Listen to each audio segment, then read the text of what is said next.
Muy buenos días, apreciados estudiantes. En el día de hoy tengo el placer de explicarles a ustedes el material relacionado con la materia Sociología Jurídica.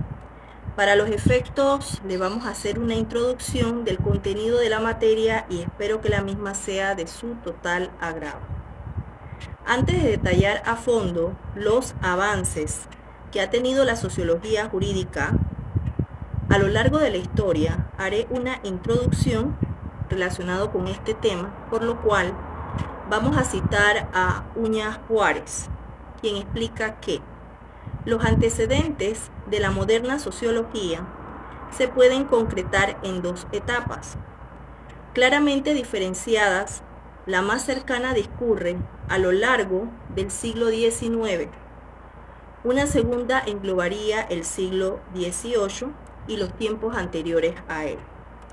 En todo caso, el problema de los orígenes de la sociología queda reiteradamente entregado al debate.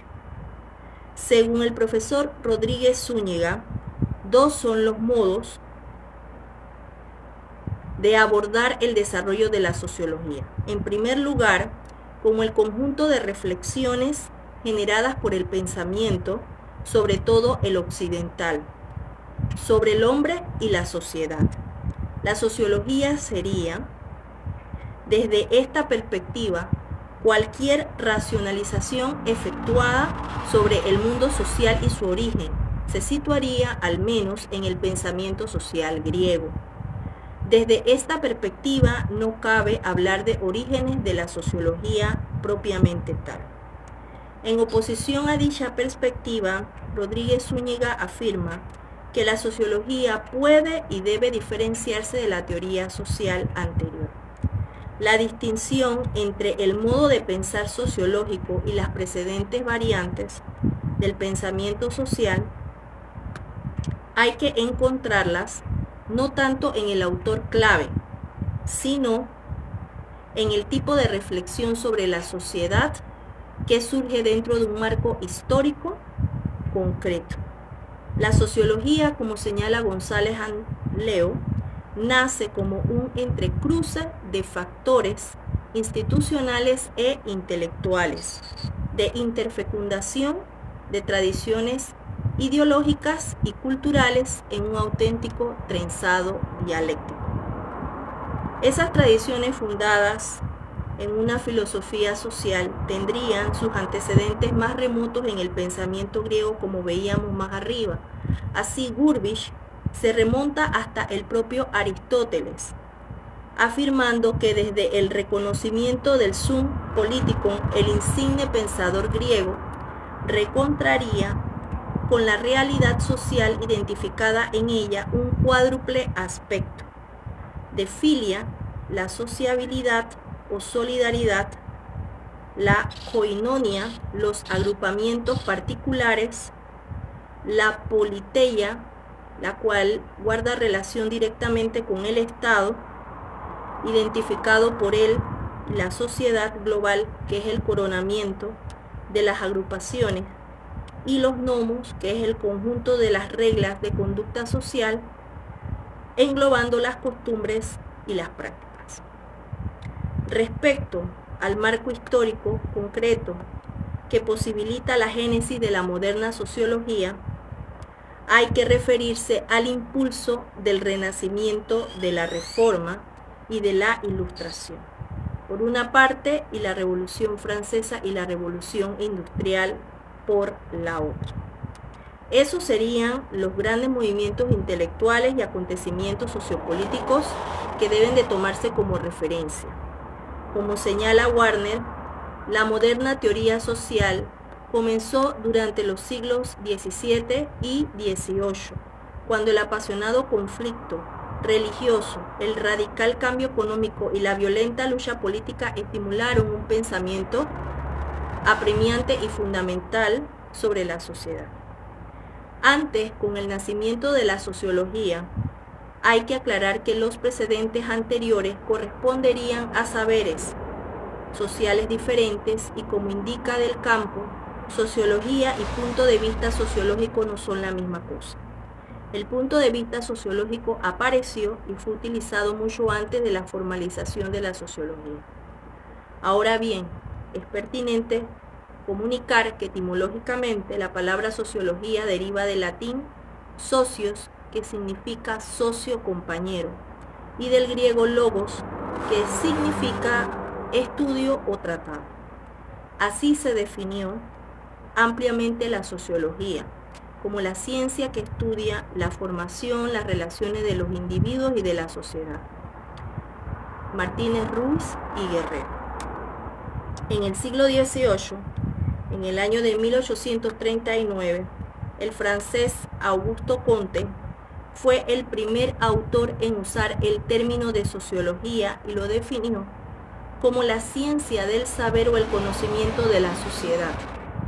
De acuerdo con los grandes pensadores de la sociología, tales como Weber, Spencer, Comte y Durkheim, coincidían en tres aspectos en relación al objeto de la sociología. ¿Estos aspectos cuáles son? El primero, la sociedad en el contexto del tiempo y el espacio. El segundo, las relaciones sociales. El tercero, las instituciones y sus relaciones. De acuerdo con estos objetos y objetivos, se establecía que la estructura de la sociedad determina las causas sociales y no precisamente la conciencia o el pasado del individuo. La importancia de la sociedad como ciencia social radica en adentrarse al estudio de estas intrincadas y complejas relaciones dentro de la sociedad, que no siempre resultan ser entre los individuos en igualdad o equidad. Es así como la sociología, en sus estudios del individuo, la familia, la comunidad, las costumbres, la religión, la cultura, la política, descubre el origen de los problemas sociales, tales como la delincuencia, el analfabetismo, la drogadicción, la pobreza, la marginalidad social. Descubiertos dichos problemas sociales, trata de darles una explicación y plantear posibles respuestas. Si bien es cierto que la sociedad se determina por la compleja relación de los individuos, no significa que la sociedad sea el Estado per se. El Estado se constituye en uno de los elementos principales de la sociedad, al igual que la cultura. Estos dos conceptos, sociedad y cultura, tienen un lugar primordial en la sociología. La cultura, entendida como el conjunto de rasgos, de pautas aprendidas por los individuos en la sociedad, y la sociedad, por su lado, sería un término más amplio y global, siendo la agrupación misma de los individuos que se han adaptado y se han acentuado a un medio determinado. En esta interacción de los individuos es que surgen las estructuras sociales. La vida social de los individuos en las sociedades humanas entonces está basada en el aprendizaje, es decir, en la adaptación y en la capacidad que tienen los individuos para aprender y transmitir por generaciones en generación todos esos conocimientos, aprendizajes, modos de vida, la moral, la costumbre colectiva, los roles de la familia, el trabajo en equipo o en el grupo que se desempeña dentro de una sociedad determinada.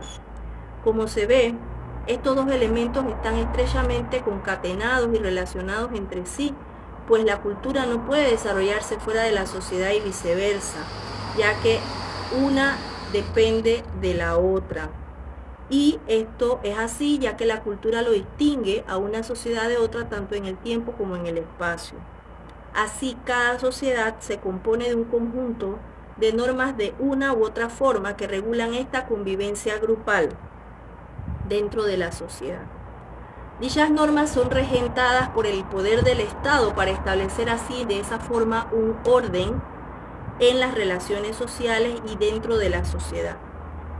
Es así como se configura la relación de la sociedad, el derecho y el individuo, de este complejo y formador interrelación que se crean entre los patrones antes mencionados, la conducta manifestada en el tipo de la personalidad encauzada, pues inevitablemente entre el deber ser y el querer ser, entre la moral delimitada por un lado y por la religión o las costumbres familiares y sociales por el otro, la imperativa obligatoriedad del derecho y de la ley. Se puede establecer entonces que la sociología jurídica, como rama de la sociología general, se ocupa de la dimensión del derecho y de las relaciones entre el derecho y la sociedad. A pesar de que el derecho surge de la vida social, está reglamentada y se convierte en un instrumento de dominio en elementos que no solo en la institucionalidad, lo político o lo religioso, lo económico y los demás factores sociales, sino que también se convierte en una corrección constante de la sociedad, en especial de los comportamientos sociales delictivos de los individuos y que afectan directamente a una sociedad en particular. Si bien es cierto que el derecho no logra resolver o disminuir los conflictos que se producen entre los individuos en convivencia social, se puede decir entonces que cumple con la función de ser reguladora en las condiciones de vida en la sociedad. Esto es así, puesto que el derecho por sí sola resulta ineficaz sin las instituciones del Estado y los operadores de la justicia, que la apliquen debidamente. De la solidez y la eficacia de los órganos e instituciones jurídicas del Estado encargados de impartir y verificar el funcionamiento y cumplimiento de la ley. Una de las características del derecho es tener el carácter social y por otro lado establecer comportamientos beneficiosos para la convivencia en la sociedad. De ser contrario a ese orden jurídico, se establecerán sanciones a los comportamientos señalados o establecidos en la ley.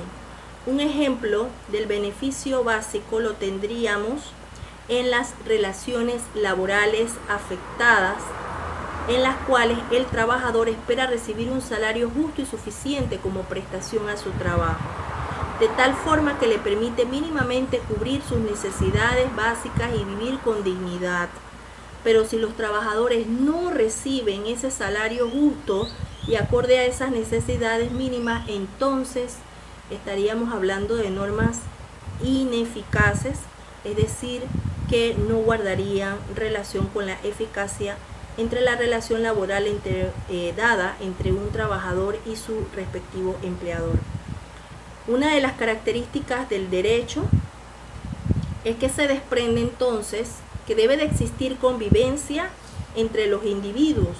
El cumplimiento de la norma determina la eficacia de esta, es decir, cuando se cumplen los fines de la norma para lo que fue instituida por el legislador que lo creó en la sociedad. Ahora bien, de forma sucinta, daremos un breve repaso de la historia de la sociología jurídica y sus grandes pensadores, en especial el legado teórico del francés Auguste Comte, fundador de la sociología, considerado también como uno de los precursores clásicos de la sociología jurídica. A partir del siglo XVII se dieron una serie de trascendentales cambios en Europa, como la Revolución Francesa en el año de 1789, la Revolución Industrial en 1818, cambios en lo social, en lo político, en lo económico. Esta convulsión social presentada dio paso igualmente a grandes transformaciones políticas e ideológicas en razón y también en lo científico. Surge así entonces el Renacimiento y con él nace el pensamiento científico, entre ellas el nacimiento de la sociología como ciencia para el estudio y entendimiento más allá de la esfera religiosa, política y económica. Luego entonces surge la sociología jurídica, producto de las preocupaciones de los juristas y sociólogos en torno a los principios del derecho como mecanismos de control social. Es por ello que los acontecimientos en los siglos XVII y XVIII y los aportes de los pensadores como Auguste Comte, Émile Durkheim Max Weber, entre otros, marcan la ruta de la sociología del derecho. Así el considerado padre de la sociología, Augusto Comte, en el marco teórico considerado la ley de los tres estados, el teológico, el metafísico y el positivo. En el estadio teológico, hasta el año de 1300 se destacan los poderes sobrenaturales que dominan el conocimiento humano en el sentido que eran la raíz y el origen de todo, porque Dios había creado el mundo social y físico. En el estadio metafísico, entre los años de 1300 a 1800, la naturaleza como fuerza abstracta era el dominio de todos los aspectos sociales y naturales, y el tercer estadio, el positivo, a partir del año de 1800, surge la ciencia como fuente del conocimiento con el desarrollo del método científico, donde se da el conocimiento y la explicación del mundo físico y social. Muchas gracias.